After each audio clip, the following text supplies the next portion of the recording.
నృత్య ప్రదర్శన పోటీలు ఏర్పాటు కావించి పరాయి రాష్ట్రాల్లో కూడా మన నృత్య రీతులను పరిమళింపజేయడమే కాకుండా వారికి పోటీలు నిర్వహించి శాలువా, జ్ఞాపిక, నగదు పురస్కారాలతో వారిని సత్కరించడం అనేది ఒక విచిత్రమైన అనుభూతిని కలిగించే విషయము. ఇప్పుడే మస్తానరావు గారు చెప్పారు, ఇది ఇందింతై వడుడింతై తోయేజ మండలాగ్రమణ అల్లంతై నభో రాశిపై ఇంకొంతై అన్న విధంగా వచ్చే సంవత్సరానికి ఇది అద్భుతమైన రీతిలో నిర్వహింపబడాలని, అందుకు మీ అందరి సంపూర్ణ సహాయ సహకార సంపత్తులు సర్వదా మీ సంస్కృతి తరంగాల చారిటబుల్ ట్రస్ట్ కోరుకుంటుందని. ఎందుకంటే ఆర్థిక పరంగా కాదు, ముందే మనవి చేశాను, ఎటువంటి ఆర్థిక ఇబ్బంది లేదు. వారి రాజశేఖర్ గారి పరిపూర్ణ విషయం మస్తానరావు గారు ముందే చెప్పారు కాబట్టి దానికి కాదు, వచ్చి ప్రోత్సహిస్తే కళాకారులను ప్రోత్సహించడము, కళలను ప్రోత్సహించడం మన సంస్కృతిని ప్రోత్సహించడమే అవుతుంది. ఎందుకంటే ఒక విధంగా కొడిగట్టి ఉన్న ఈ కళా జ్యోతిని ఇటువంటి సంస్థలే తమ చేలాంచలంతో కాపాడుకొని వస్తున్నాయి. కాబట్టి అందుకు మీరందరూ కూడా ప్రోత్సహిస్తే అది ఇంకా దేదీప్యమానంగా వెలుగొందుతాయని మనవి చేస్తూ, ఈ కార్యక్రమం ఏర్పాటు కావించడంలో కానీ, విచ్చేసిన అతిథులకు కానీ, పాత్రికేయులకు కానీ, వివిధ మాధ్యమాల ప్రతినిధులకు కానీ, విచ్చేసి ఆనందించిన మీకు అందరికీ కూడా సభాముఖంగా ధన్యవాదాలు తెలుపుకుంటున్నాను. సెలవు.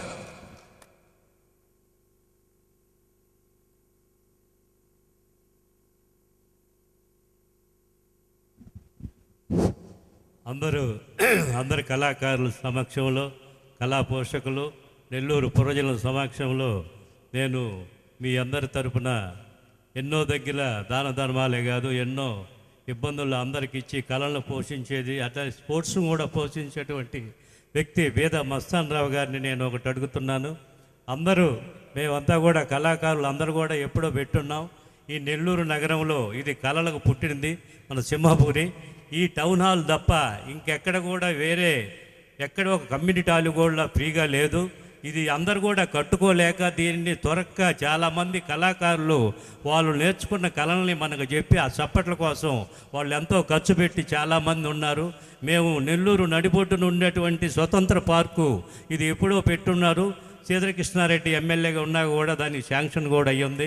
ఇది ఎవరు పట్టించుకోకుండా ఇందాక వారు అన్నట్టు చెప్పటమే తప్ప మళ్ళీ చేసిన వాళ్ళు లేరు.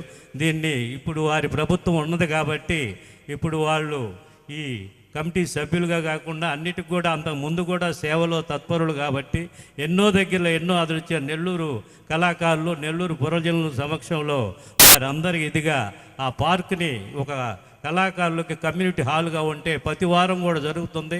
ఇది రవీంద్ర భారతి హైదరాబాదు మాదిరి, గుంటూరులో ఉండే హాలు మాదిరి కూడా ఏం పర్లేదు. ఒక మన కళాభారతి మాదిరి ఒక చిన్నది ఒకటి ఆడిటోరియం ఏర్పాటు చేస్తే అందరికి కూడా చాలా మంది ఉచితంగా దాన్ని ప్రతి వారం వేసుకొని కళలో సజీవంగా ఎల్లకాలం వారి పేరు చెప్పుకొని ఉంటుందని దీన్ని కృషి చేసి నెల్లూరు తెప్పించమని అందరూ సమక్షమున అందరు కళాకారుల ద్వారా ఇది అమరావతి కృష్ణారెడ్డి గారు కూడా బిఎంఆర్ గారిని అడగాలని ఎన్నో రోజుల నుంచి మనసులో పెట్టుకున్నాడు. ఇది నేను ఇప్పుడు వారికి వెల్లడిస్తున్నాను. ఇది తప్పకుండా చేసి నెల్లూరుకు ఒక వరంగా ఇప్పిస్తారని ప్రార్థిస్తున్నాను.